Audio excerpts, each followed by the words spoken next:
कुरूप कौन। एक स्कूल की छठी कक्षा में एक दिन टीचर पर्यायवाची पढ़ा रही थी। पानी के पर्यायवाची है नीर, जीवन और जल। सभी बच्चे एक साथ बोले। सुंदर के पर्यायवाची है रमणीय, मनोहर, खूबसूरत। सभी बच्चों ने कहा। वो संजय दत्त और उर्मिला वाली। एक बच्चा फुसफुसाया। चुप, टीचर सुन लेगी, दूसरा बोला। टीचर ने आगे पूछा, असुंदर के पर्यायवाची है कुरूप, बद्धा और। सभी बच्चे चुप हो गए। तभी एक कोने से आवाज आई, कोमल त्यागी। अचानक सभी की नजरें कोमल की ओर गई। उसे ऐसा लगा जैसे वह शर्म के कारण मर ही जाएगी। टीचर ने बच्चों को खूब डांटा, पर कोमल के लिए यह कोई नई बात नहीं थी। वह पढ़ने में काफ़ी तेज़ थी। सबसे पहले अपना काम पूरा कर लेती थी। यहाँ तक कि उसकी क्लास के बच्चे कभी कभी उसकी नोटबुक लेकर काम पूरा करते थे। वह भी सभी बातों को भुलाकर हमेशा सबकी मदद करती थी। लेकिन जब कभी ऐसा कुछ हो जाता था तो उसे बहुत दुख होता था। जब वह बहुत छोटी थी तब एक बार वह और उसकी माँ आग में फंस गए थे। उसी समय उसका चेहरा एक ओर से जल गया था। यही कारण था कि कोई भी उसके पास नहीं जाना चाहता था।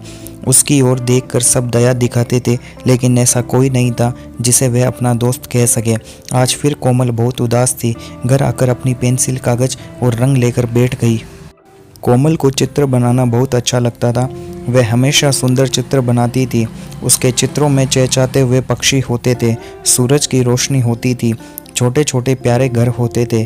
कोमल को चित्रकला के लिए पुरस्कार मिल चुके थे, लेकिन आज वह एक बहुत ही बदसूरत और भद्दा प्राणी बनाना चाहती थी।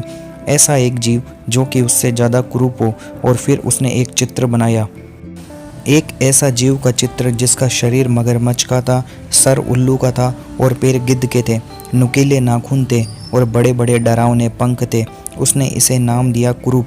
वह चित्र को अपने बिस्तर के सामने वाली दीवार पर लगाकर सो गई।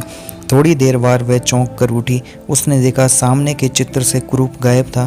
तभी उसने एक धीमी सी मीठी आवाज़ सुनी, कोमल, मैं यहाँ हूँ। उसने देखा सामने की खिड़की से कुरूप झांक रहा था।